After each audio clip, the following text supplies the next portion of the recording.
Hey guys, and welcome to today's episode of Give It the Beans. Now, it is my pleasure to introduce someone I met a few months ago when I competed in March, the only show that went ahead this year. I walked into a room and thought, no one here knows me. It's fine. We're all good. A lot of male bodybuilders getting a tan on. You know, it's quite cold in that room. To then be met by, are you Callum's client? And it was the one and only Jasmin. So, Jasmin, how are we doing today? I'm good. As I said to you, the sun's out, so there's no complaints. But yeah, I remember you just feel like, obviously with prep brain and stuff, people intense, they kind of like, it's a quite a delayed response when you say something to them. And you were like you question yourself, like, oh yeah, that's me. It was so funny. Yeah, because I obviously live up in Scotland, and to travel down, I think it was like 4 hours in the car to then like we went straight to the place to get the tan, and have to have some say you come to me. I was like, yeah, yeah, that's me. It was pretty cool. But there'll be a few people listening that are like, well, that's really really cool, but I don't know who Jasmine is. So what I would like you to do is give a big introduction to who you are, what you do, your history within sort of bodybuilding, competing, but more Okay. importantly, your business as well. Okay, go where do we start? Right. So Jasmin Jeffery, I used to be Jasmine Anderson. If people are like, I swear I've heard Jasmine Anderson like a few times before. I started actually a podcast called Not Just a Bikini Girl, which was like 3 years ago when I first got into the competing like world in 2017. And then I got into competing purely because I had problems with my hips and knees ever since I was a child. I couldn't wear heels, which is ironic because now my business is surrounded heels and I wear heels and it's very, very odd. But I was told I wasn't allowed to run. I should avoid going upstairs because of the pain and the pressure I put on my hips and knees. Like for me, I got into weightlifting first because I wanted to live a normal life and I didn't want to wake up in pain anymore. So when I got into competing, my goal was already done. Like I wanted to not be in pain and feel strong. So competing was kind of like a right, let's really push myself outside my comfort zone. Um, and when I did my first show, I just remember like people relate to this, how overwhelmed and stressed I was, especially your first show. You have no idea what's going on. And back like 3 years ago, I just remember trolling through so many different like I was literally trolling the internet, trying to find information, desperate just to find some sort of guidance. Like, what do I do about shoes? What do I do about hair? What about makeup? Blah blah blah blah blah. On top of having to get everything, I was having to go to one place like in America, pay crazy customs charges for like these pair of earrings, which were overpriced anyway. Like £25 for earrings is a joke. Um, and then having to go one place for shoes, they didn't even come. And the woman didn't reply to me. I had to go to the high street to get other stuff, and I thought, why is this so stressful and overwhelming? Like, I come from a digital marketing background, so I would just go to the website and be like, why is this website so hard to use? Why is there no information? So I was kind of through all those frustrations that I thought, this is just ridiculous. Like, this needs to get sorted out. So I decided to embark on the crazy mission of trying to sort all of that out. So I set up Compact purely to kind of remove some of the, I guess, the barriers and the confusion, because there is so much confusion. People don't know half the time what to do. A lot of times, actually, coaches, especially if they're male coaches, obviously this directs to you, but some of them don't know, like, and they have, and if you've got no one to bounce off, like, how are you going to guide that person the best? Because you could put all the work into your client and then they get super stressed out because they don't know what they're doing. They don't know where to get everything. Like, and then all that work's pretty much gone to nothing. So yeah, I pretty much started it just to help the industry. I really wanted to just put my spin on it because I just became so frustrated with other companies and the industry in general. And I thought, well, if no one else is going to be doing it, then I'll give it a crack. So yeah. You certainly sort of got a niche in the market for having like everything that was in the one place. And Yeah. I know now, Jasmine, for those listening, requested not to be sent the question list I have, but you already answered my next one, which was why did you start Compact? It's like I knew. Exactly that, right? I got it from your website. when I was going through the sort of, you've got articles on your website which are Yeah. really super informative. Thank you. What you just described about a male coach, that reminds me of the first year that I prepped some females. You know, they were like, so Vaughn, what should you do with your bikini? So Vaughn, what should you do with your... I'm like, I don't really know. And then you're having to troll the internet, and it's just like so stressful in itself. So yeah. 100%. So it does take away, I think that from a male coaching perspective, it takes away the stress. I suppose if you're a sole male coach and you work with a lot of bikini girls, I imagine that if there is a coach out there that does that, they probably know a lot because of experience. But when I first started, I didn't have a clue. So that might be a good thing. And this isn't a question I've thought of. But for any male coaches out there that are listening, that do prep bikini girls, what should they be aware of in regards to, say, heels, bikinis, etc., etc.? You just bang off a list of things that they should know to help their athletes out. What would that be? Okay, so if you're going to be like the best coach ever, you're going to tell them at least 8 weeks before their show, get all your stuff now. You do not want to be stressing. Like, if you're trying to calm your client down, if they're meant to be reducing their steps, but they're stressing out because they haven't got everything and are having to run to the high street because they haven't thought about getting everything they need, then people don't understand. And I've known this for myself, both in off-season and prep, like how much stress can affect you both mentally and your physique so much.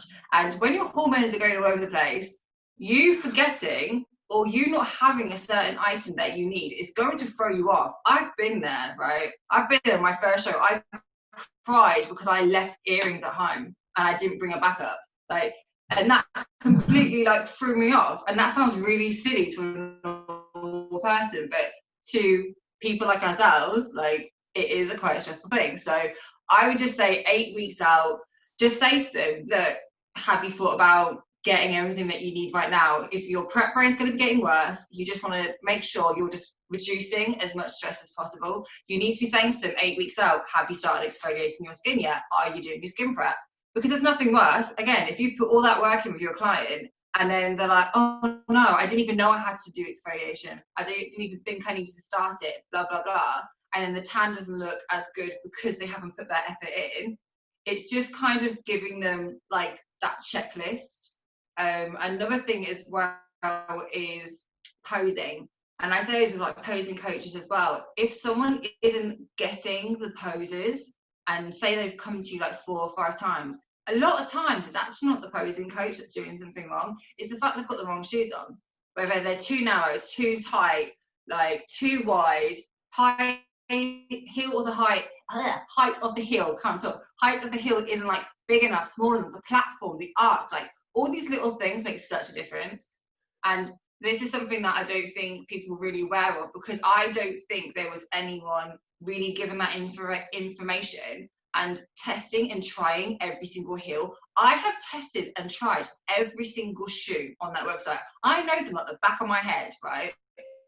And that's cars know nothing about. Give me shoes, I know them. So it's those little things that make such a difference, but people sometimes just they miss it. So that's hopefully what I'm trying to do, is just being like, have you thought of this? Have you thought of that?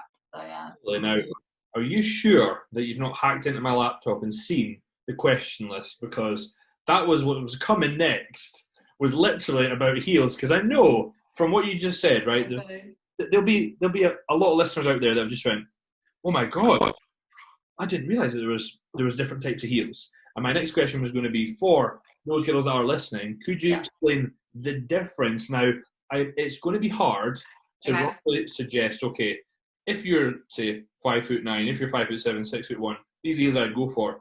But could you maybe explain the difference between them? What would be sort of suited? And then at the very end of that, maybe we could talk about the difference in sort of, I know that for some federations there's rules. Yeah. So if we could just start with difference between heels, and we'll crack on from there. Okay, so differences for heels. I'm going to try and make this like as condensed as possible. But when it comes down to it, go for it. With heels, you've got different elements. You've got the heel height. Why is my hair on my hand? Right, you've got the heel height, and then you've got the arch of the you've got the platform, but then that platform can either be flat or it can be arched. and that makes a difference with your posing and how confident you are with walking. On top of that, obviously there's a strap or the no strap. On top of that as well, if someone has really wide feet, and they're going into like something which is really narrow, or no, it's probably the wrong way. So, okay, say you've got wide feet. Everyone seems to follow what the Bikini Olympia does. Now she's wearing Diamante shoes. Everyone seems to think they've got to buy Diamante shoes. That style that she wears, the Lip 108 DMs, are the most narrow style that you can buy. If you're trying to like condense your feet into those shoes, that's not going to be good when you're posing. Like the base of your foot is so important when you're posing, being able to kind of plant it and rotate. Now, if you're in comparison, how much more sturdy you're going to feel like that in comparison to that, like if you're squishing all your feet in. So it's kind of not following what the pros do. Like, remember, those pros, they're wearing 5-inch heels, but they've been doing this for years. I didn't start wearing 5-inch heels until probably this year. So it's kind of thinking, right, what's my experience wearing heels? What do I usually feel comfortable with? What do I wear on nights out and I'm still wearing those heels at the end of the night? They're kind of like different indications as to like where you need to be going. I think when I first started Compact, there was a lot of confusion because federations, and they are slowly changing this, and anytime I work with federation now, I actually won't work with them unless they change their posing shoe rules, because the only thing that frustrates me is, and I might be speaking out of turn here, but a lot of federations, maybe male owned and directed, they're putting rules about posing shoes when they don't understand the rules that they're setting and why they're setting them, and how confusing that is for a competitor. Like, my ultimate goal would be have every single federation basically say, wear clear heels up to 5 inches, boom. Because if they understood how different these shoes are and how individual they are, I think they might change their rules. But it really like confuses people because they spend so much time worrying about whether their shoes are going to be fitting the federation instead of fitting them, and that's what it should be doing. It should be fitting them, not what the federation are kind of saying. So yeah, it's getting better. Like, federations are starting to kind of loosen up because they need to. And the thing is, if you're a competitor, you don't want to be spending an extra £50-60 to get new shoes just to compete in a show. Like, how silly is that? You want to be buying shoes that are going to last you for all your shows. Like, that's kind of the ideal. So I get really passionate about this because I just know how annoying it is for girls having to deal with these things. And that's probably the biggest DM I get. Like, what shoes am I allowed to wear? And it's like, like they're going for a federation that are still being tight and restricted, and it makes such a difference with your posing. So yeah, that's my rant over for today. No, I like the passion that you speak with, but what I wondered is, do you think that is federations, perhaps, as you said, maybe one point was it being sort of male owned, or just the fact they're trying to separate, like, oh, if you compete with us, then you're only allowed to do this, and that makes us different from, you know, so and so, and that means that you won't, because some federations get a little bit like, what's the word? Silly. A little bit arsey if you compete with someone else, right? Yeah.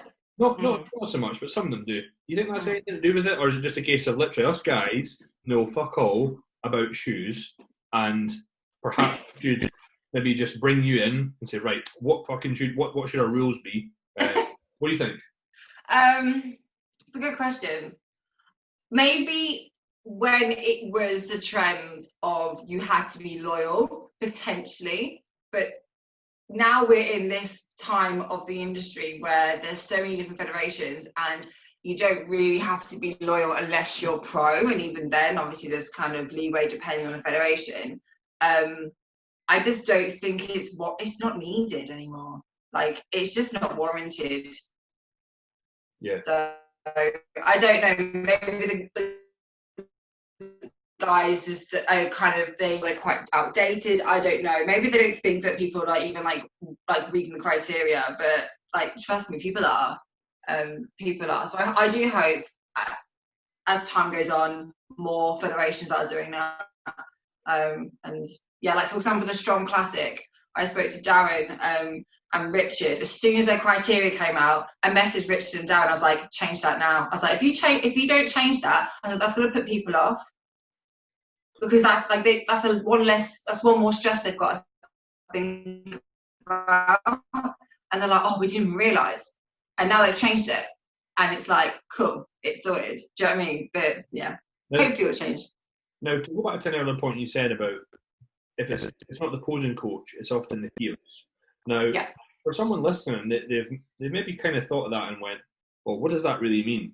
So, is that just perhaps saying that, okay, in certain poses, that might say lift the glute up a little bit more, and then allow us to have the waist look smaller? So, just for the girls out there, if you just give a little bit of an idea of, okay, number one, I imagine as a guy, okay, I'll admit, I've never walked in heels before, right?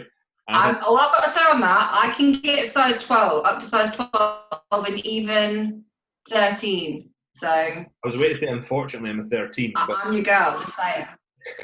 I sort it out. It's fine.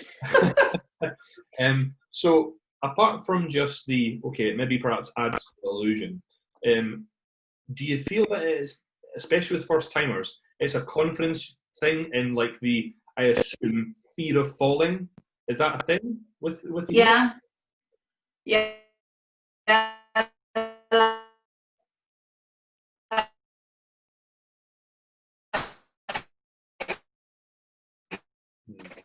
For me, I came into competing because I was told, because I had to learn how to walk in heels first and then learn the poses. The reason why I say sometimes it is the shoes is I remember a few years ago, it was all the case of you have to wear, I've got to wear strapless because the pros wear strapless, and strapless elongates the legs, blah, blah, blah. It's like, okay, that's great, hun, but if you can't walk in those strapless heels, it's pointless. It's pointless because you're not going to be confident. And do you know what? I do this a lot. When I'm watching someone on stage, as soon as they don't look confident, I look at their shoes. Because a lot of times I can see their feet grabbing onto that shoe, and it's a strapless one. So it's like thinking about these different things. This is why I say, do not follow the crowd with it. Being a first timer, I would say most of them will want to go for heels with a strap, 100%. One difference I have seen, and I'm really, really hats off to Emma as well, because I remember Emma Hyman, the posing pro, when I went to her, this is when I first started Compact, and I came to her with some heels without a platform, and I remember bringing the Flair 408s. Now they're the most popular style hands down in this industry now, and I do think it's because of me and Emma figuring out. I said to her, no one's really ordered these heels in, but I've just kind of thrown them in the order that I was doing for customers anyway. I was like, I think these are making a massive difference, because I couldn't hit the side post properly. I was too stumbly. I couldn't get that glute elevated, and I just didn't feel stable. And I was like, I think more girls need to be wearing these. And then slowly but surely, I remember Emma reposted one of my infographics of literally talking about the difference and why people should be going for a platform. Then suddenly everyone was wearing the platform, and everyone was saying, even to this day, when I go to Emma's seminars, I see girls turn up, and I'm like, try these on quickly. And they're like, oh my God, this is amazing. I'm like, it's the smallest platform, but they're worried because it's half an inch higher heel. I'm like, yeah, but it's the platform that makes it bigger, or higher, but it offsets it, so you don't even feel the difference. But you have that small bit of stability, which you can literally nail your foot into the floor. It all starts from the feet. If you can't stabilize yourself, you're not going to be able to hit that side pose correctly. Hands down, you won't be able to, unless you're a pro and you've been doing this for years. When you first start out, it is so important to get the right heels, because I think you could probably say I could have saved myself a lot of months of not getting it right, and I think it does make a difference long term. And that's exactly why I wanted you in the podcast. That I knew there was a lot of bikini girls that listen to the podcast, but also that'll work. And I don't have a fucking clue about heels. And fortunately, I've had a few bikini girls for a wee while that do. And in the group chat, they chat a little bit more. But I thought it'd be good to get the expert on heels in the current industry at the moment, which is yourself. Now, so funny though, so funny. I'm an expert in heels because I never ever thought I'd be the person talking about heels in this detail when I was a kid. It's crazy. It's so weird to be told I wasn't allowed to wear heels, and then I could wear heels and try them on, and yeah, it's very, very strange. But here we are. Whoever told you that you would never wear them, you certainly proved them wrong. Exactly. Now, we spoke about heels, and the listeners will be thinking, right, I've got to get my heels for show. 8 weeks out, or way before that, but when we get to 8 weeks out, you mentioned get everything. Now, someone out there's went, what does she mean by everything? Now, as a male coach, I would say, you need your bikini, you need your sort of your posing heels, and really, I just say you need your tie and your makeup. But I'm not a girl, right? You're a girl, you know what they need. If there was like a list of must have and potentially backups, what would that be? For someone out there with a pen and paper that's way to write this down, what would that be? So I actually have got a blog post which is due to come out, I think, next month, because, again, I couldn't find a list. But from my experience, especially when I tan as well, it doesn't matter whether I'm competing at that show, tanning at that show. But basically, if I'm going to a show, doesn't matter whatever reason, I always bring backups of stuff for other people because I know they're going to get used. Like the amount of times that people's shoes break on show day. Don't know why. I think they just get a little bit nervous, yank it, and they're like, oh, my straps come up. And I'm just like, oh my God. And then coupled with the fact that they've worn it super, super tight when they didn't need to be wearing it that tight. Like if you wear, then this is something that is difficult for me to kind of talk about, but it is important. Like if you're wearing the same pair of heels, if you're practicing in them half an hour a day for 16 weeks straight, and you're wearing that strap too tight, naturally it's going to go. If you wore the same shoes for that long, they are going to kind of give to some degree. So 100% you need a backup pair of shoes, even if your shoes are still looking great. Like I still wear the same Flair 408s that I've had for 2 years and I've never broken them, but I still bring a backup because you never ever know what's going to be happening. Sewing kit, you definitely need to have a sewing kit. Because the amount of girls that have been like, my connector snaps, can you help me? And I've had to learn how to sew a connector on and all this sort of thing. Jewelry, I wouldn't say bracelets, they'd be fine. It's usually kind of, I'd say earrings. A lot of people kind of misplace their earrings, or the back falls off, or they leave them at home like I did that one time. So yeah, I would say backup jewelry, backup shoes. You need something to a mirror, definitely a mirror, because if you're backstage in some changing rooms, they haven't got a lot of mirrors and it's very, very cramped. So you want to make sure you have a mirror. Everything else, obviously it's important, but I would say if you literally had only a couple of items that you could bring, I'd definitely say backup shoes, backup jewelry, and a mirror. They're probably going to be the top things, and a sewing kit. Okay.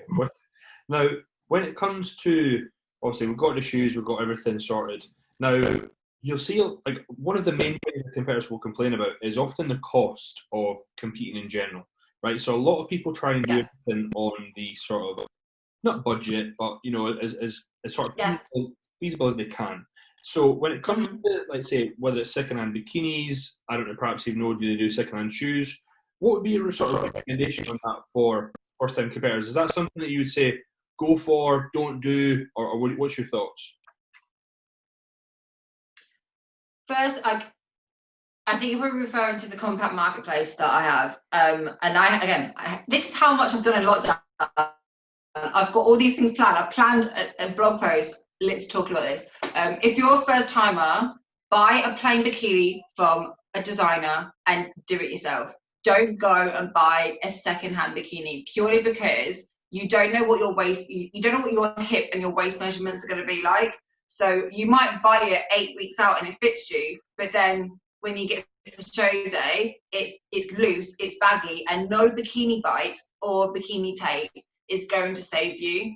So I would 100%, if you're a first timer and you're trying to save money, get a plain bikini from them, and then buy the gems yourself and just apply them yourself. Do a very, very simple design, and that would easily save you like at least, I don't know, 200 quid, something like that. Secondhand shoes, yeah, I'd say that's not a bad shout, to be honest. If you know that the shoe's going to be good for you. In terms of what else, other things, again, I think I have got a blog post about this, like how to actually save money, but little things you can do. So with Two Bros, like it's a little bit difficult. So obviously you have to register the night before. Whereas if you're going for a show where you register the same day of the actual show, then there's nothing stopping you from doing the base coat of tan yourself and then getting the top coat done with the tanners, because that will save you not only the hotel you would be paying for the night before, which is, right, for example, might be £70. You'll probably save yourself about £30 on doing the base coat yourself. So instantly there, you've got £100 more to play around with. And people get really, really nervous about doing their own tan. It's no different. And worst case scenario, if you wake up in the morning and you've got like a handprint or something like that, you're going to see the tanners anyway, so they will be able to sort it out. Like, just make sure you use the same brand that they're using. Like, most shows use Pro Tan. If you're doing Black Magic, then Pro Tan base coat works well with Black Magic, so you can do that as well. So yeah, they're kind of like little things that you kind of can save money doing. I know some people do their own hair and makeup. I'm useless at it, so I know that's something I will have to pay out for because I can't do it. I've kind of got all right with my hair, but makeup I would never try and do myself. But tan I would. So it kind of just depends. Yeah, it's funny that you say that about tanning, because like even I haven't, it's not a fear, it's just an innate thing inside me that's like, well, what if I fuck my tan up? What if I fuck my makeup up? I don't want to look shit. And it instantly just makes me be like, no, I'm just gonna pay for it.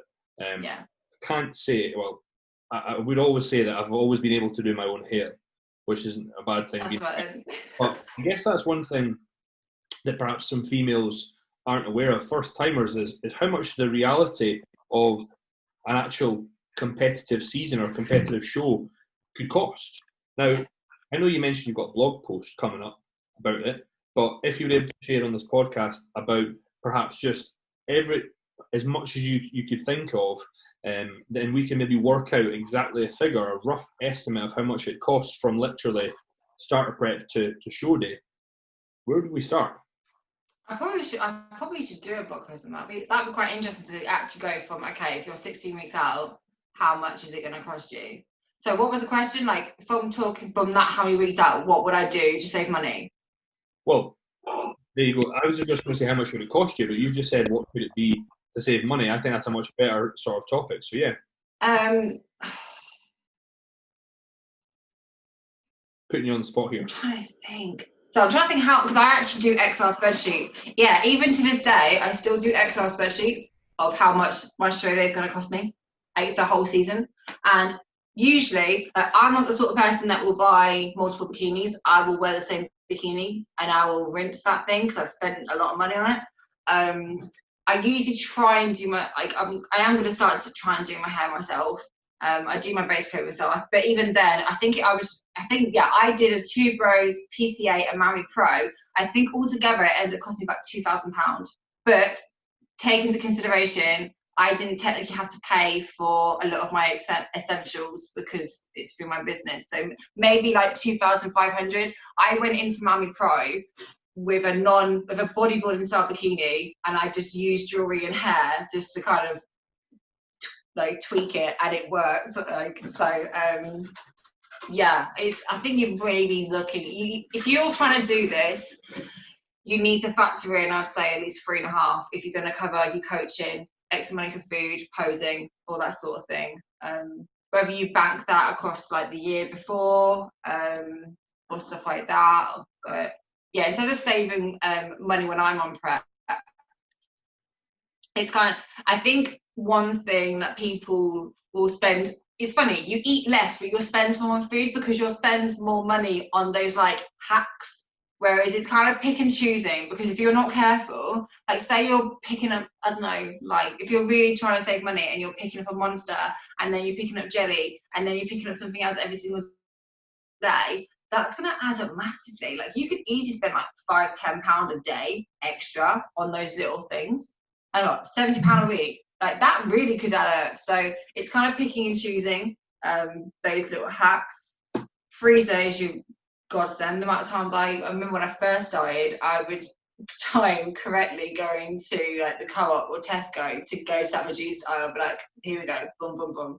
Even like choosing more cost-effective like carb sources. So I've never bought Kellogg's. I'm a very much like a non-branded sort of girl. Like, those little things do make a difference, but I think it just kind of depends on how much you want to Because I think that when someone competes, especially for the first time, and I think back to my first prep, I just went in this little bubble world, and I was just kind of like, it wasn't really like it was real life, and I didn't really know what was kind of going on out with that bubble. It was just, okay, if it cost that much, I'd find a way to pay for it, and that was okay. You know what I mean? And I think a lot of people get like that without realising. You know, it gets 3-4 months after the show, and they go, "Fuck, I'm skint. I've blew all my savings." But yeah. you get so wrapped up, it becomes your sort of your be all end all. But I think that sort of leads us nicely on to something that you didn't tell us about at the start, was your own journey. You just mentioned you competed 1, 2, 3, right? And someone's went, "Whoa, well, what's Miami Pro? What's that? What's that?" So Yeah. a little more detail about, okay, when was it you competed? How, who was it with? Because I think you're quite humble. You've done pretty well, and I'm sure there'll be a lot of women that look up to you, especially from both a physique perspective, but also a business. And you've underwent even more sort of recent transformation with Cal. So take us back to those sort of first few days of competing and what you did. God, here we go. So this is like the unofficial first show. I was 21 at university, and it's a show called Fit Factor. It's not on anymore, but it was basically the fitness model search at Body Power. So I did that. I was oohing and ahhing about competing for probably the first half of my third year of uni. And it was after 3 people passing away quite close to me within like 6 months. It's like boom, boom, boom, where I just thought, like, screw this. Like, I just need to do this. Stop worrying, just freaking do it. I coached myself, had no idea what I was doing. And for me, it was just getting on stage and getting over that anxiety, because when I was younger, I was quite severely bullied. To the point that I would skip school. I would literally walk at the back of my class, because the way that my knees fall, that I've got knock knees, the turning. Right. I was picked on all the time for that. People literally like kick my knees, would fall over. Like, it was quite brutal.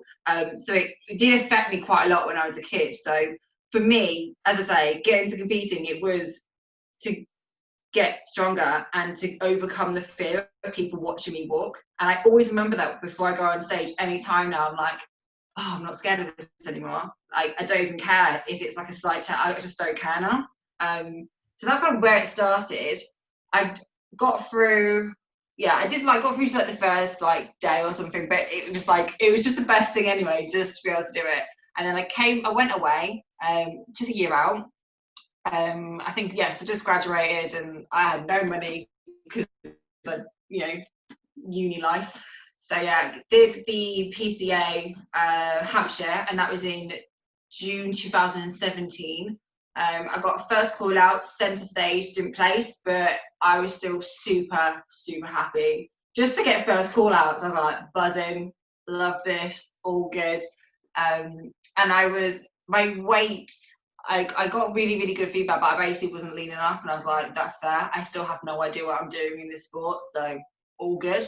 And it was that prep 2017 where the idea for Compact came, and I kind of was in this position where thinking, do I keep going for shows, or do I actually take a step back and really focus? Because I had no experience with anything to do with business. Like, I was just someone that liked creative stuff and marketing. So I thought, if I'm going to do this, I'm going to do this, but I need to really prepare myself. So I went to every single business seminar possible. Like, any county council in the UK will have their own like startup hub where you basically can get so much free resources, so many free seminars. You can even get grants if you want to.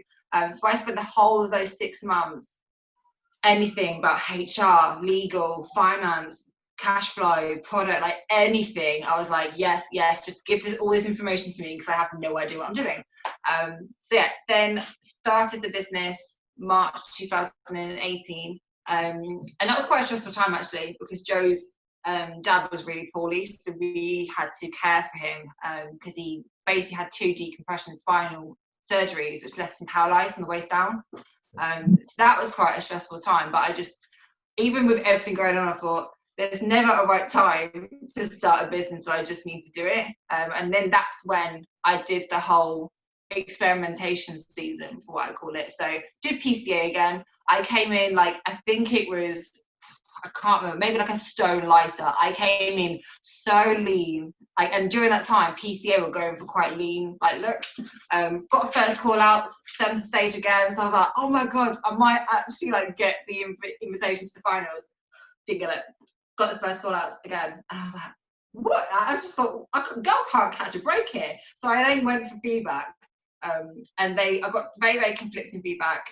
One judge was like, you were too lean. The other judge was like, you wasn't lean enough. So I came away thinking, I have no idea what's going on here. And I remember the week after, I was sitting in Nando's that evening with Joe. What did I have? I think I had like one of the burgers, and it was amazing. Hello, Bobby. And then I just remember seeing like a post on Instagram from two bros being like, oh, last call to like enter. And I wasn't doing it because I thought, oh, I'm not good enough. And I just thought, you know what? Sod it. Like, I don't do this stuff to be serious. I do this stuff just to have a laugh and a bit of a crack. So I just thought, yeah, whatever. I'm just going to do it. So I, last minute, entered in, had to go learn completely from scratch, all the posing, all that sort of thing. And again, I only went in for novice because I thought, oh, I'm not good enough at open. Again, completely putting those barriers in front of myself, right? And it was Jade Jocelyn, I don't know if you know her, she was backstage, she was saying, oh, so you're going on for open? And I was like, oh no, I didn't do it. She goes, why? And I was like, oh, I just, it's fine. She literally grabs my hand, took me backstage, and she said to the guy, can you get this girl into her open class? She's at the end, she's in the tall class. And I had no signal, no money on me, and she paid for my entry. She goes, just pay me back later. And if it wasn't for her doing that and me just going for it, I wouldn't have got my first ever top 3 placing, and that was at the Amateur Olympia. So it was like, what the hell is going on? But it just, and I always say this to people now, don't not go for a federation because you don't think you're good enough, because you don't know until you've done it. Like, you seriously have no idea until you have done it. I know that because I was that person. And then, after that, I was actually really torn between doing the WABA, which was another bodybuilding style federation, or Miami Pro, which was on the same weekend. And I kind of just sat back and thought, at this point, there was a lot going on with my personal life. It was very stressful. And I thought, you know what? I just want to have a good laugh. I know some of the girls that are doing Miami Pro. My friends are going to laugh so hard at Jasmin Jeffery trying to do sass on stage. So go on, let's just have a crack. Just did it. Hair flicked my way through it. I did bikini, didn't place, didn't get called out. I did model, and that's when I got another 3rd place and the pro sass. So, oh God, that was hilarious though. I thought, no, I have not just blanked myself through this. Like, I had no inhibitions. I was just full on sassing. I was having the time of my life, but it was the best day because it was so much backstage banter. And that's for me. I know some people take it, it's not because I don't take it seriously, but for me, because I've already accomplished the main goal it was meant to do for me, anything above that is a bonus. And it's such a personal thing. So yeah, that's a bit of like an insight into the journey for 2018. Coming out of that into 2019. So I came out of that prep. I was in a very, very stressed like position personally with stuff going on. And my body, like, everyone knows this anyway, like, on top of having post-show blues, my hormone signaling, my hunger, everything was not settling. It 100% was not settling. My period wasn't coming back, and I was just getting in such a weird place with everything, with like food, and I was like, whoa, like this, I don't like this, where I am right now, but I don't know what to do about it. And I was chatting with Joe, he just goes, you just need to eat to hunger. He goes, you're going to gain a lot of weight at the beginning. He's like, but if you really want to do another show, he's like, your body's so stressed. He goes, you just need to trust me and you need to do this. And the funny thing is, that Stephanie Buttermore did the All In. I did that a few months before and I didn't know what I was doing, but I actually pretty much followed the same process that she did, but just a little bit earlier on. So yeah, like my weight, obviously, and I am going to post this photo at some point, but it's just like, oh my God.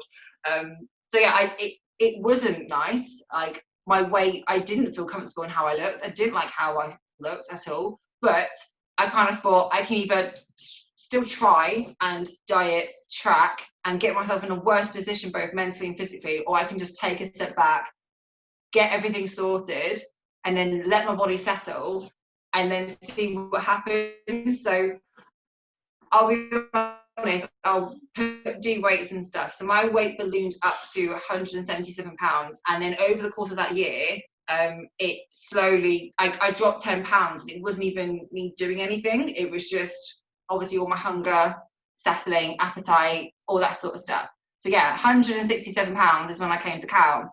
And I said to him, I don't know if I want to prep or not. I said, but I feel like I'm in a really good place. I was like, I just want to do this for me. I don't want anyone knowing what I'm doing. I just want to do this for me. And he's like, okay, cool. Like, we'll aim for July shows, but, you know, I said to him, we might go for the show, we might not. I said, I might get to a point and think, yeah, I'm cool. So yeah, moving on from that, obviously we've, I think we've lost, I think it's been like maybe 20 pounds now. So I'll probably move a bit up from that now, but I'm in such a good place. Like, I didn't feel the need to compete this year, even though I'm probably, like, I could probably do the show in September, but I'm just so chill. I'm in such a good place. I don't feel like prep feels right now.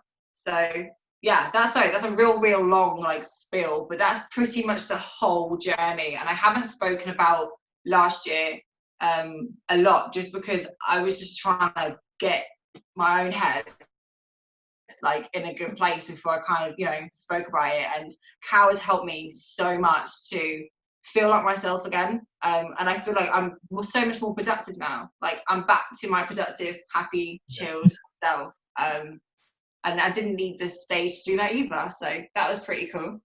So, I think there's a lot of messages in there for any first time competitor to know that you have, like, you've done it all. You've been through the trenches. You've went to the stage. You've had the glitz and the glam, but you've also went to the side of it after, where perhaps health was compromised, and as you said, hunger signal and whatnot. But you've done it, and you've came through it, and you're in for the better. So yeah. What a better person to learn from, or to buy heels from, or anything you need from show day apart from yourself. I think that's pretty cool. The story you just said about everything that you went through. And I think what it will, I hope what it does for any sort of competitors that compete and feel the need to compete for status or whatnot, realise that it's not all about that, and you don't necessarily need to do that. And it's very, what's the word I'm looking for here? It's cool to speak to someone that likes to do it just for the crack, and isn't quite as like, I'm going to fucking get this pro card, and you just do it for the love of it, and that's awesome as well. I think that's often lost in the industry today. I don't know. I get some weird looks backstage, because I always remember PCA London, me and the other Martina, we were just having, oh my God, it was hilarious. We were like grunting, pumping up. Oh, it was just so much fun. But everyone else was so serious. I said to Martina, I think, like, if I like drop something, everyone's gonna stare at me. And I just thought, oh God, like, it's just not me. And I full on respect people that are like those hardcore bodybuilders, but I personally can't. I can relate, but not like to the extent that they do, because everyone competes for different reasons, which is absolutely cool. But the only thing that I tend to see is people that they're having the best day until they don't get the placing, and then they come off and they're like, you could just see it on their faces, and they're angry, they're pissed off, they're speaking to people rudely, they're just having a hissy fit. And I'm just sitting there like, you had the best day before you stepped on stage, and now you haven't. Like, if you can't walk away, like Miami Pro, right? I thought I had a place, because bikini didn't get the call out. Miss Model, they brought everyone out like together. So at this point, I thought, nah, I've definitely not done this. But I remember saying to Joe, I was like, I don't even know the results, but I've had the best day. I was like, I've loved every single day of this and it's still my favourite show to date because of the memories that I made. Whereas, unfortunately, you do see the other side where people, like, they obviously you want to win, but if you've gone to enough shows, you know that you can't control everything that happens. Like, it is kind of potluck in the sense that you don't know who's turning up, you don't know what the judges are liking, like, you don't know how you're going to be bringing it. And if you take it to that extent, I personally don't think it's the right thing to do, because you'll get into the side of competing in bodybuilding where you're so sucked in, it becomes dark, and you don't want it to become dark. Like, you want it to be fun. You want it to be fun still. And if you want banter, just come find me, and I'll just be like, woo, it's all good.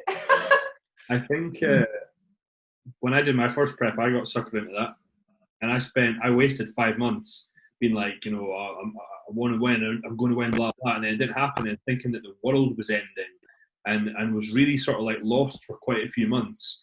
And I'll often work with a lot of what we do as a brand, work with sort of first timers, and when they come out with I want to compete, and I say, oh, cool, we're going to compete, but the ultimate goal is to step on stage, we'll see what happens on the day, but that's our goal. And then they get like halfway through the prep, and then they go, oh, do you think I could place? And I go, stop right there, it's not about that for you, it's about getting up there. Don't be wrong, by all means, there might be some absolute fucking genetic freaks out there that for the first time they go on and you're just like, whoa, given it. You know what I mean? Yeah. But if you look at the statistics, not a lot of people, the first time they're competing, will actually place. But they often, what I think I see in the industry is that they value self-worth from a placing, and then perhaps go into, as you said, some dark places, whether that be mentally or with perhaps food. Do you agree? Yeah, I'll be honest.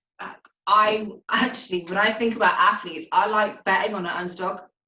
When I look at people now, I would prefer someone who hasn't always placed, but has stuck at it and has really worked hard. For example, Holly Davidge. When I took her on, I think she had 1 third place, and that was it. Hadn't placed in other shows.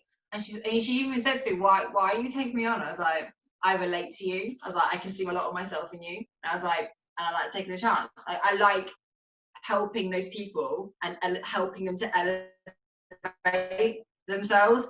And you've got to think about the most successful people in this industry. A lot of them didn't place their first time. Like Emma Hyman, like clear example. She didn't start placing until like maybe 3 years in, something like that. And the thing is, the people that don't place are the ones that once they get that placing, God, they're grateful and they're not cocky. Whereas if you, and it isn't like a kind of like a blanket thing. If it is your first time and you do place, I don't want people to kind of feel like I'm taking that away from them at all, because they 100% deserve it. But just don't let it get to you, because the only problem is once you've got first, you don't want to get into the mentality of, right, anything below that is rubbish. I think that's where you've got to strike the balance. Yeah, 100%. And I think that brings you on to one of my last points, a couple of last points, which was, what would be the biggest advice you would give to first-time competitors? I think you've said so much during this episode, but if there was one sort of just golden nugget, and it could be to do with anything at all, one piece of advice for first-time competitors, what would it be? Don't think you're not good enough. Just do it. Like, just don't even when you're clicking that enter button, like register, just do it. Don't even think. Just like, yeah, I'm going for open. Yeah, I'm gonna go for this big show. Yeah, I'm gonna do this. Like, just don't think. Just do. The amount of times in my business, people have asked me things, or I've had opportunities, and I've just been like, yeah. Like, I don't even think. I'm like, yeah, go on then. Do you want to speak at a seminar? Yeah, go on then. And the next day I'm thinking, oh my God, I've just said yes to that, and I hate public speaking, and but if you don't put yourself out of your comfort zone, you won't get anywhere. Like, you just won't. And I was so self-conscious and so scared of like public speaking and all that sort of thing. And the only way that I've gotten better is by doing it consistently. So don't go for like a little show because you think you're not good enough. Like, if you really want to do well, then screw it. Go for a big show, learn from the best, network with the best, immerse yourself with the best. Like, that's surely what you want to be doing, right? So yeah, I think that's probably my biggest advice is don't think, just do it and just go for it. Like you just never know. You literally just never know. So Just do it now and worry about it tomorrow. exactly. Love It's it. all good. Now, something that perhaps could either be bodybuilding related or not, and something I often, if I have time, I like to ask guests on is just what's one of the biggest lessons in life that you've learned, and from that lesson, is there anything you would say to anyone listening that's perhaps went through or going through the same? I'd probably say,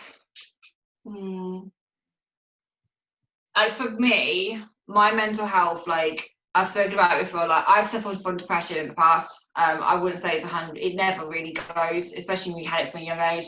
But one thing I always, even when I have like those really dark moments, and people will relate to this probably now as well, it's like I always put in the back of my head, like this isn't gonna last forever. Like whether you're feeling really, really shit right now, or whether you're feeling like so elevated, like nothing lasts forever. So just kind of remind yourself of that. And when I had the days, especially when COVID happened, I was thinking, oh my God, like I've put all this work into this business, and now like I did the calculations to Joe. I was like, if I get no sales, I can't get to the end of this year. And I remember sitting there crying, full on crying. And then I was like, no, everything's temporary, because it is. Like everything is always temporary. And you can always bounce back. Like I've learned that through this process, especially this year, is that you can bounce back. You've just got to hang in there, and just keep slowly but surely, like putting yourself like in little comfort zones. Just keep going, just keep going, just keep going, because over time that is going to add up so much. This industry, I honestly think it's now one of the most friendliest. Like it's everyone's there to help. Just surround yourself with the right people, and yeah, you'll be fine. Fantastic. You'll be fine. Now, for anyone listening that's perhaps never heard of you before and they want to get in touch with you, they want to check your website or your Instagram, could you just perhaps leave some details for them so they can get in touch? Yes, so there's quite a few. I'll probably make it a bit too difficult. So there's not just Bikini Girl, which is the Instagram and the podcast, Compact Women's, or compact.store, and then my own personal one, which is, I think it's Jasmin Jeffery. Yeah, there's loads of different avenues, but yeah, take your pick. Fantastic. Now, for anyone who is listening, I would say go and follow Jasmin. Go and buy her shoes. They are top quality, top drawer. Herself and her husband, both an amazing couple. Two people I'm very, very happy to know in the industry. And Joe is phenomenal. I've learned so much from him.